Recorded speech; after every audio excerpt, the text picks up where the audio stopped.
Queridos, então, fazendo uso dessa tão maravilhosa, honrosa e tão grande responsabilidade que eu tenho nessa manhã, de usar esse púlpito que é tão santo, para trazer algo que venha do Senhor para a vida de vocês. Eu gostaria de compartilhar com vocês algo que eu mesmo tenho aprendido com o Senhor nessas últimas semanas. O Senhor, de maneiras diferentes, tem me ensinado, tem me dado novas dimensões de compreensão da sua graça. E é sobre ela que eu gostaria de falar nessa manhã, sobre a graça de Deus. E quando nós nos propomos a compreender pelo menos um pouco do que significa a graça de Deus, nós precisamos, antes de chegar nela, começar em nós mesmos. Priscila, já comecei não entendendo. Tudo bem, a gente embola um pouquinho para depois desembolar juntos. Quero convidar você a abrir a sua Bíblia no livro de Romanos.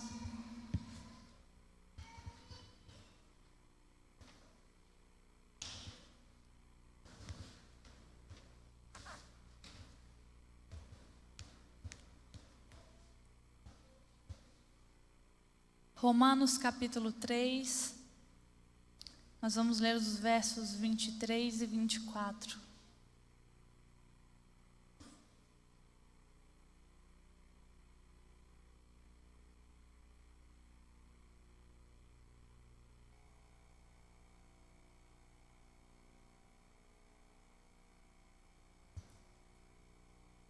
Entendendo que todos encontraram, eu vou ler Romanos capítulo 3, versículos 23 e 24, que nos diz: pois todos pecaram e estão destituídos da glória de Deus, sendo justificados gratuitamente por sua graça, por meio da redenção que há em Cristo Jesus.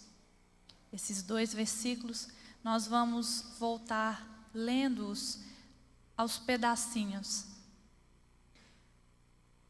Quando nós nos propomos a entender um pouco sobre a graça de Deus, nós precisamos entender como ela se manifesta, para o que ela foi criada e por que nós precisamos dela.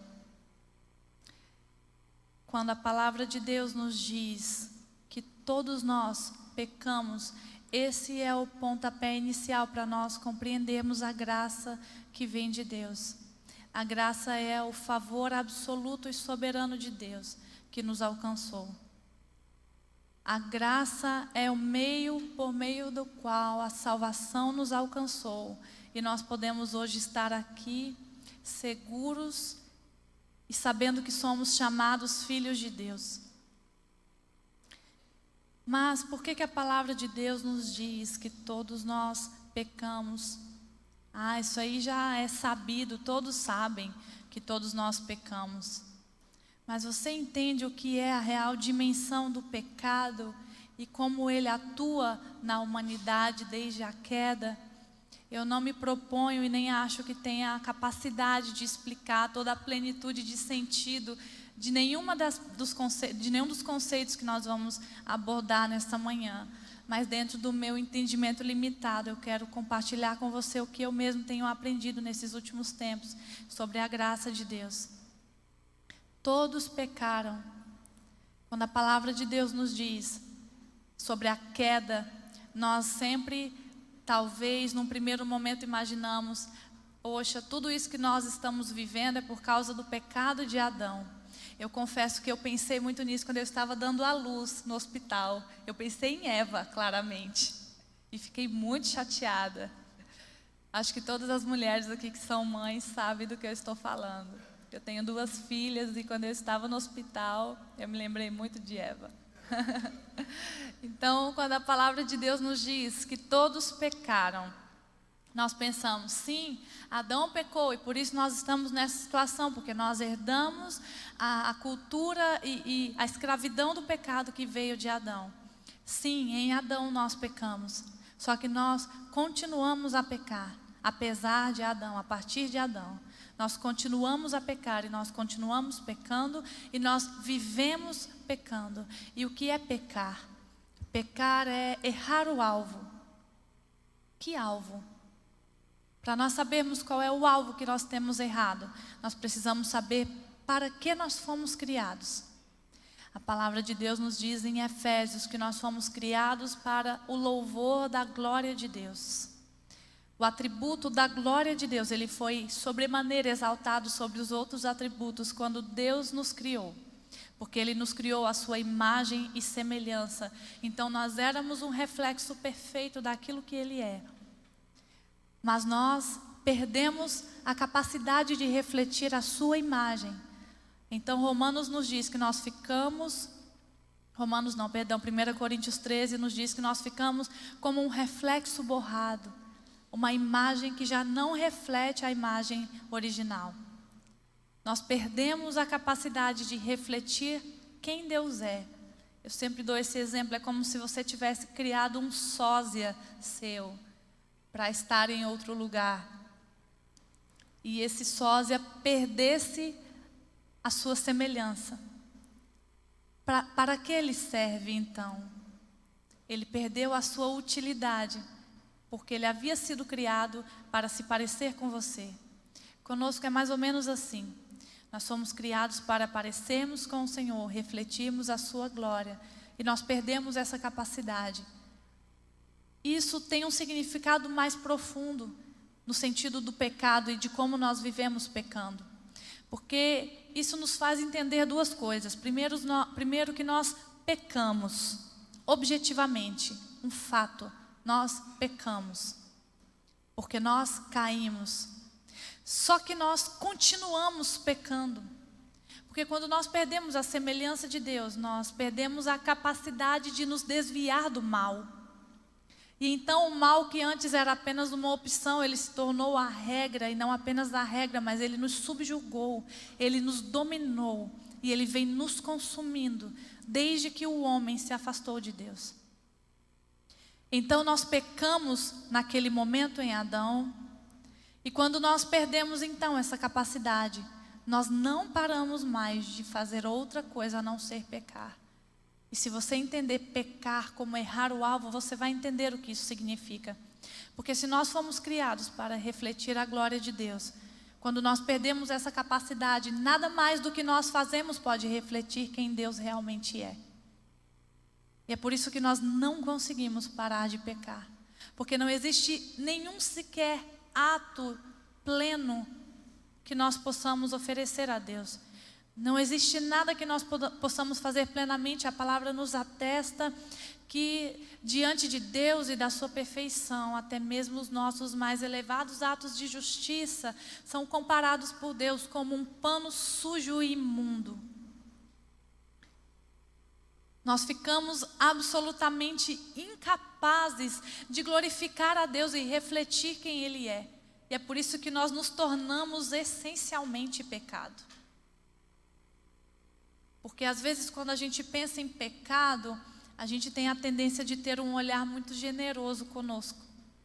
A gente consegue enxergar muito melhor o pecado do outro e não o nosso pecado. Quando a gente fala de pecado, a gente fala, realmente o mundo está pecando, o mundo está afastado de Deus, o mundo está desonrando a Deus, mas o mundo somos nós. Então nós estamos pecando, nós estamos desonrando a Deus, nós não o estamos glorificando continuamente. Então o pecado ele pode ser entendido, na minha humilde visão, de duas maneiras, em duas abordagens. Tanto o pecado que eu cometo voluntariamente, conscientemente, e que nós também não conseguimos deixar de fazer. Mas também o pecado daquilo que eu não consigo fazer. Porque eu não peco apenas quando eu pratico o mal, eu também peco quando eu não consigo praticar o bem.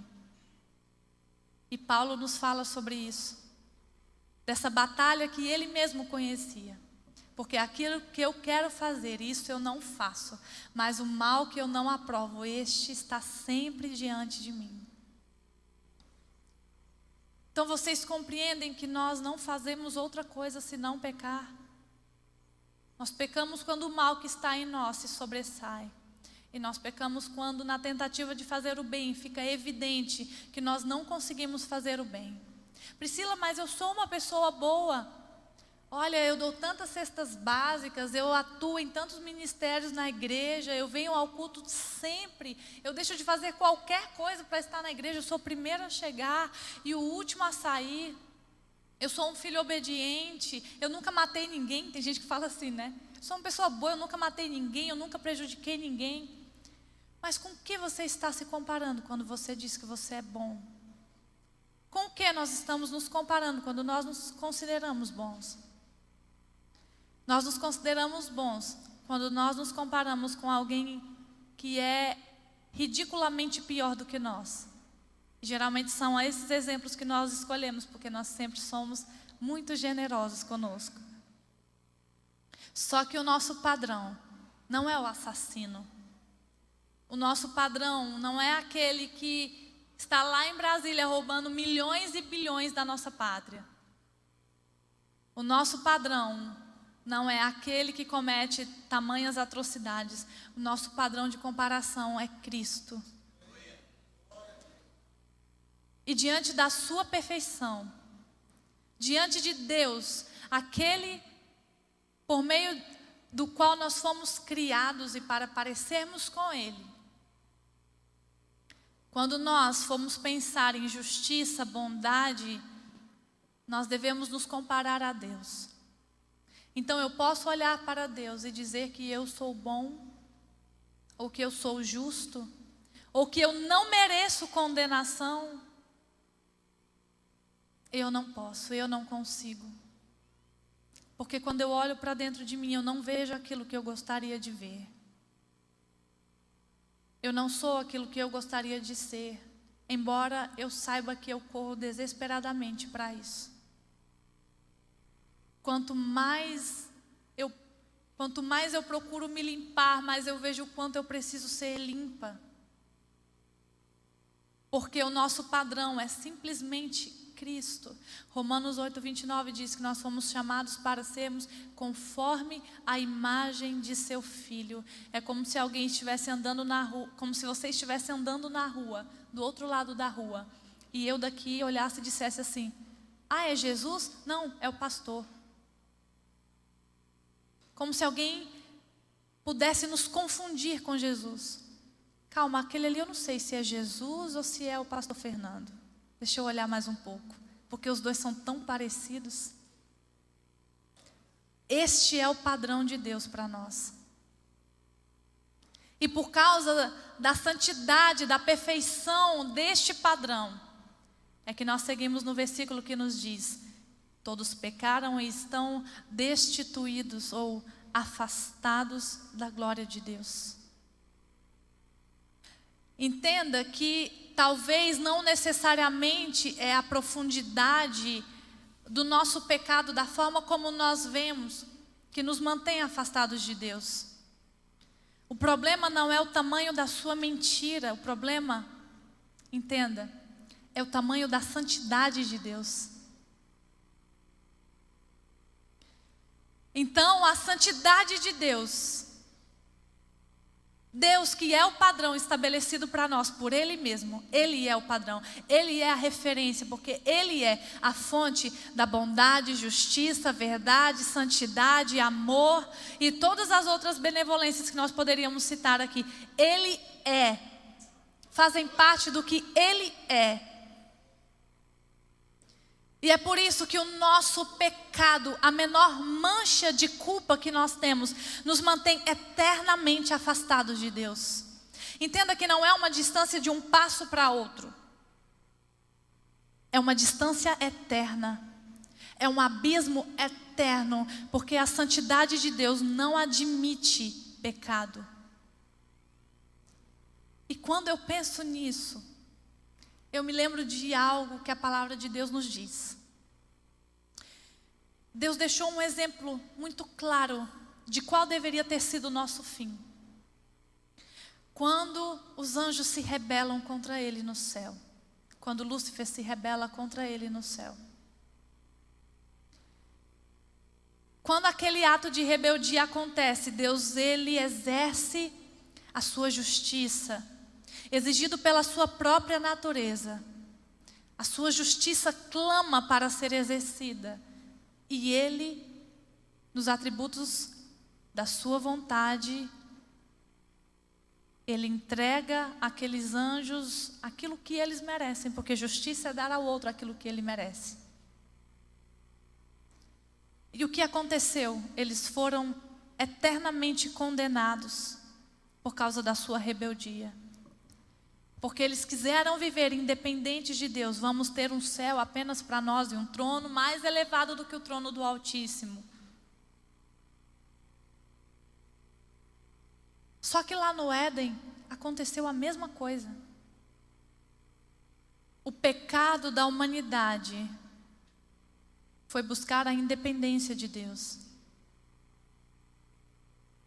E quando Lúcifer engana Eva, ele diz a ela: se você comer deste fruto, você vai ser como Deus, conhecedor do bem e do mal. Aí Lúcifer contou uma meia-verdade, porque realmente Deus, ele era conhecedor do bem e do mal, pela diferença. Deus conhece o mal porque é diferente daquilo que ele é, porque ele é bom. Só que nós não poderíamos conhecer o mal apenas pela diferença ou pelo discernimento. Nós só poderíamos conhecer o mal pela experimentação. A gente só poderia conhecer o mal provando do mal. E o que a palavra de Deus nos diz? Que nós somos atraídos pelo nosso próprio engano. E o pecado, quando é consumado, ele gera o quê? Morte. Então ali no Éden, quando Eva estava sendo atraída para o pecado, quando ela estava sendo atraída para a independência de Deus, ela estava sendo atraída para a morte. E Lúcifer sabia muito bem disso, que o pecado ele gera inimizade com Deus, ele sabia pelo seu próprio exemplo. Então ele esperava que acontecesse com Adão e Eva a mesma coisa que aconteceu com ele, simplesmente que Deus fosse justo.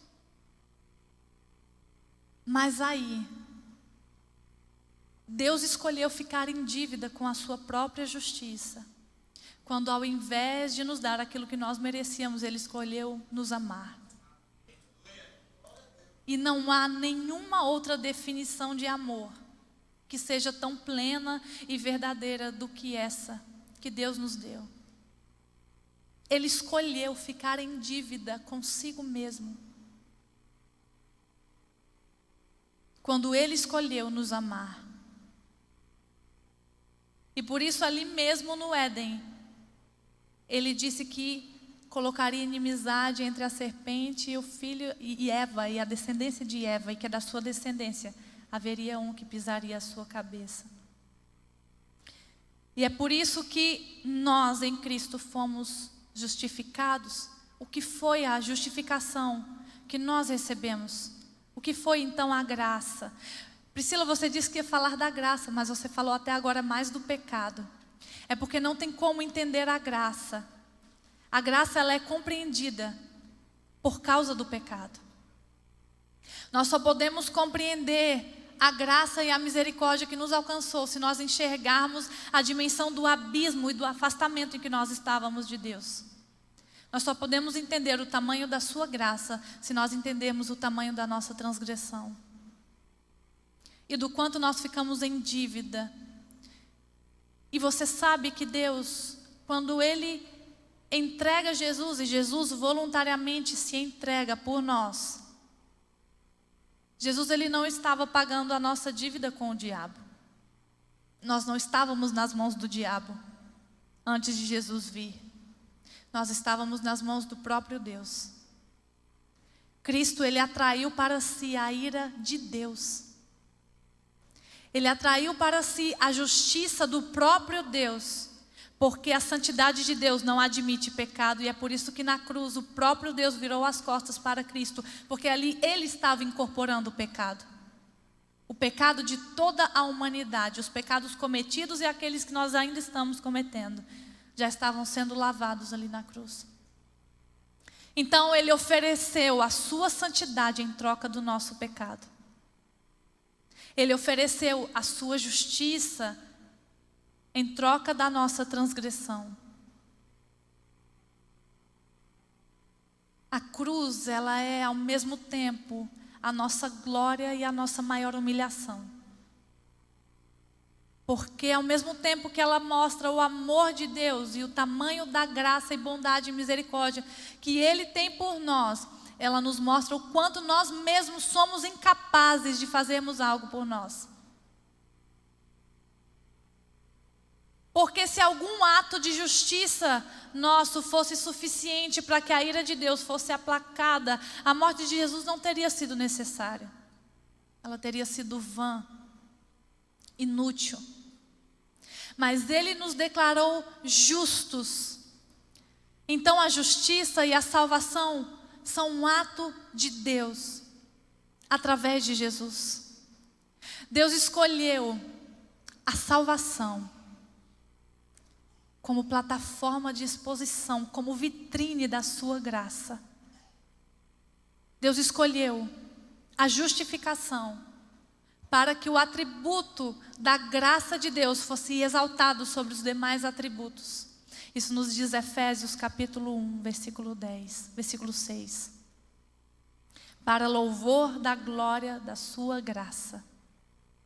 A graça de Deus, ela é exaltada na salvação dos homens. Porque nós pecamos, então estávamos perpetuamente afastados da glória de Deus. Mas fomos justificados gratuitamente pela sua graça. Pela sua graça.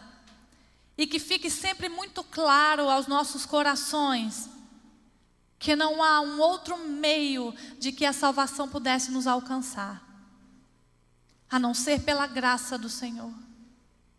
Não existem atos de justiça, não existem atos de privação, jejuns, regras, doutrinas, apetrechos religiosos que pudessem nos fazer pelo menos um pouco mais aceitáveis ou um pouco menos propensos à justiça e juízo diante de Deus.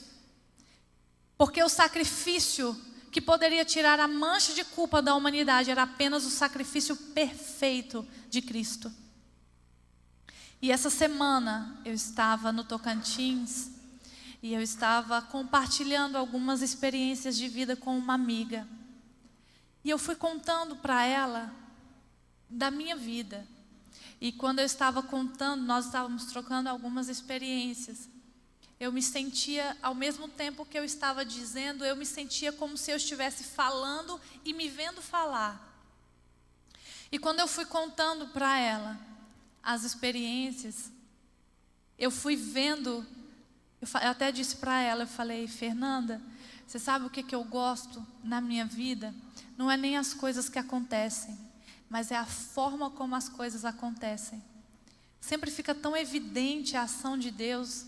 E isso para mim é o que mais me deixa feliz. Eu disse isso a ela. E depois eu fiquei pensando no que eu mesma havia dito.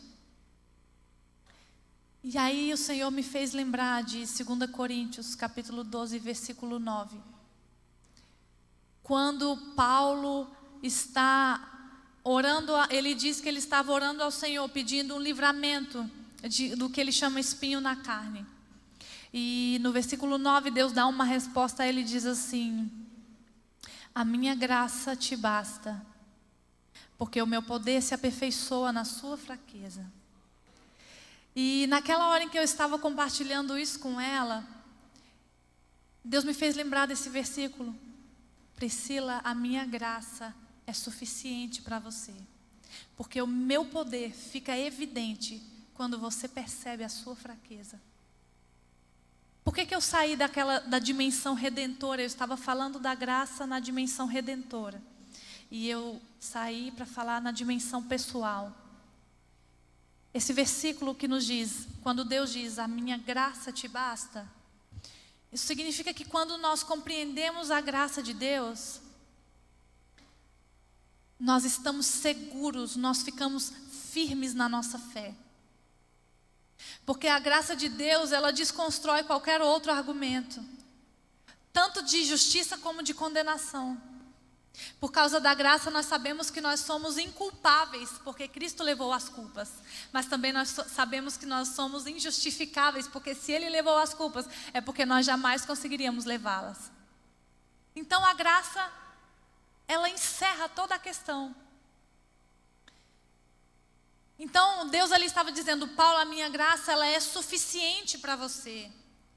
Mesmo que eu não faça aquilo que você espera, mesmo que você não tenha as respostas que você procura nesta vida, se você compreender a minha graça e como o meu favor soberano e absoluto foi manifestado pela sua vida ali na salvação, você vai entender que você não precisa de mais nada.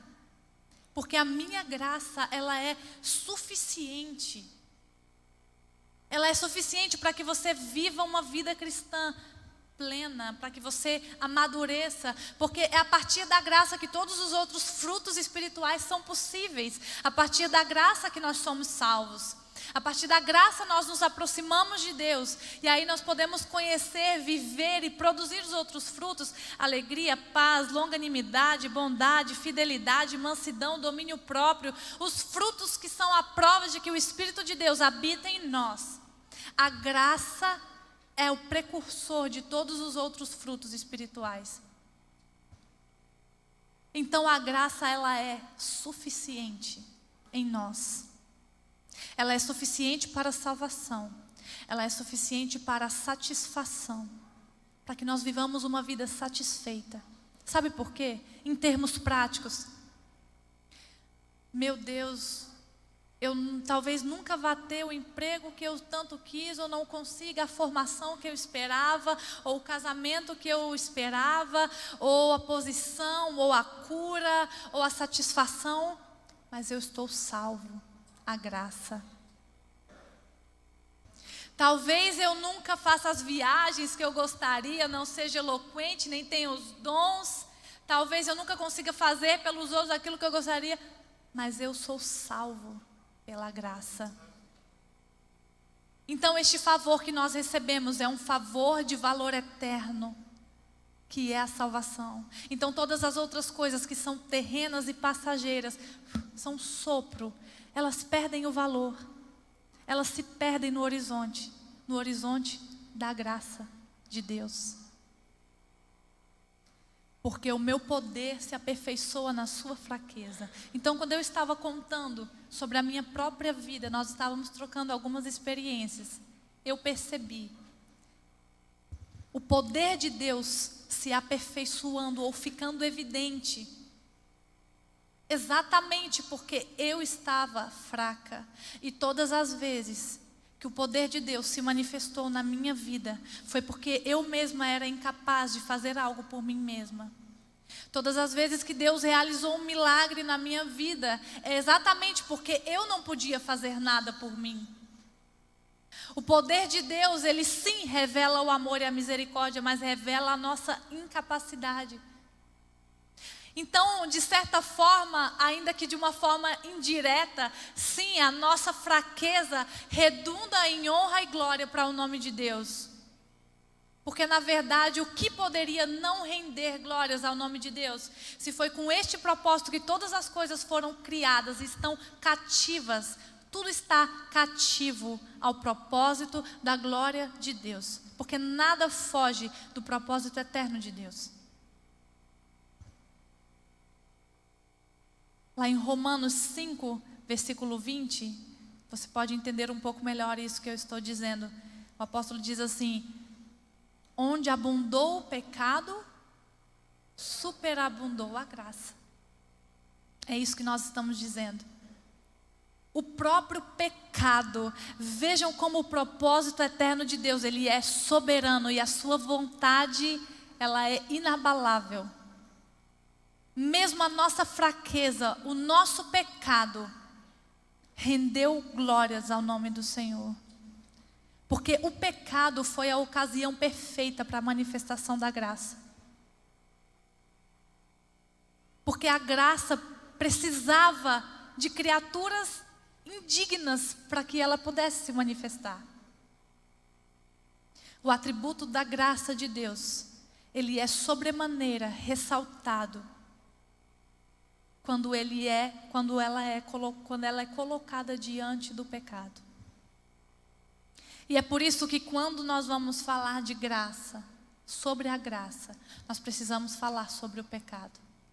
Você só pode entender o tamanho da misericórdia e do favor que te alcançou se você tiver dimensão do quanto você transgrediu e transgride a lei de Deus todos os dias. Do quanto eu e você não merecíamos outra coisa senão condenação e juízo. Mas Deus, ele não foi justo conosco. Ele foi justo em Jesus. Conosco ele foi misericordioso. Porque foi em Jesus que a justiça foi feita, não foi em nós.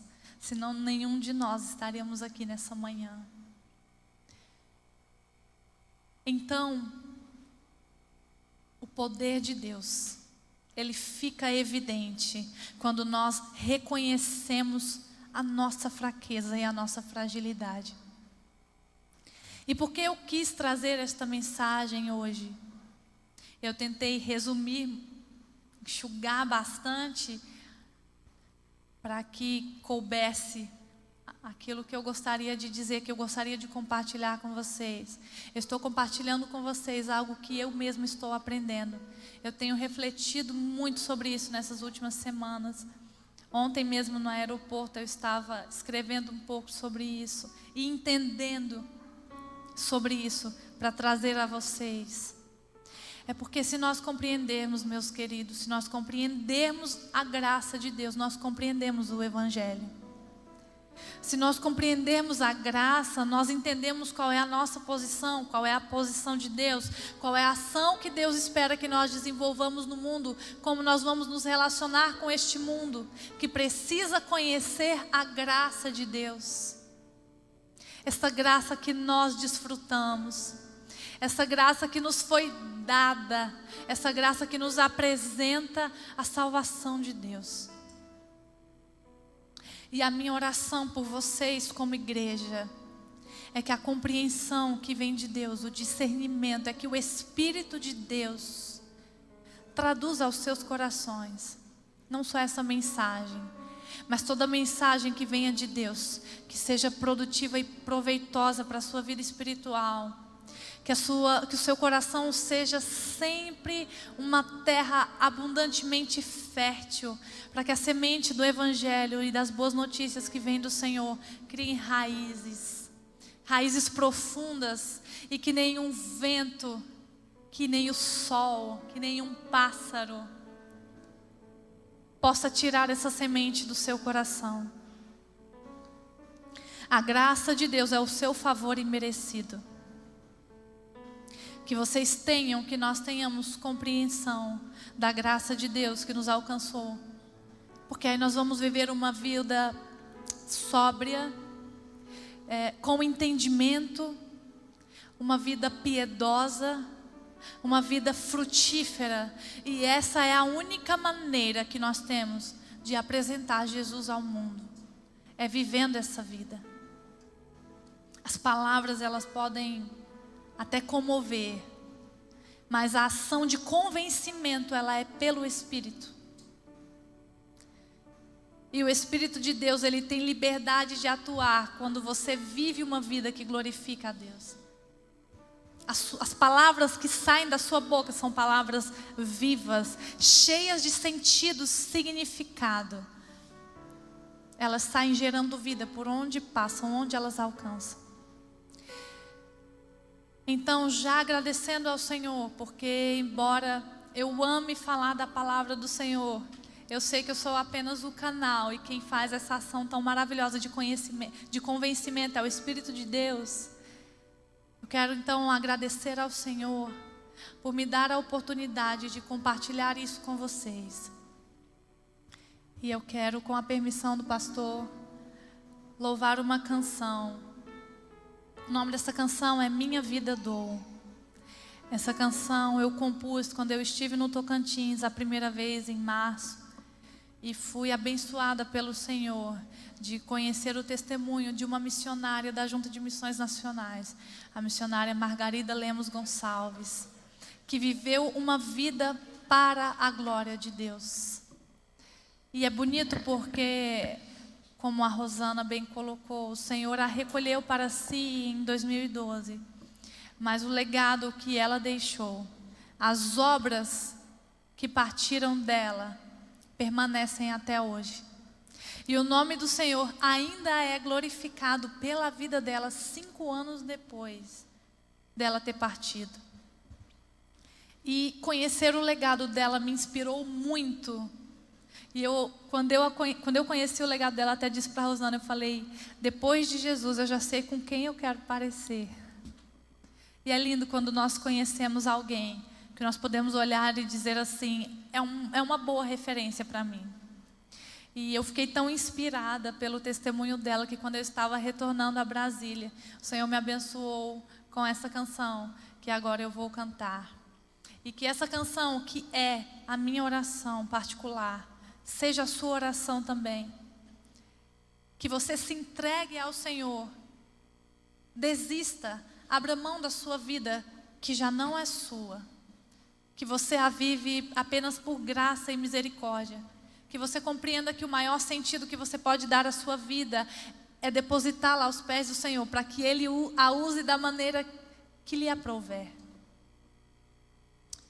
Então, que você medite na letra dessa canção.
De mim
Amém. Que nós vivamos uma vida para a glória de Deus. Eu agradeço a oportunidade.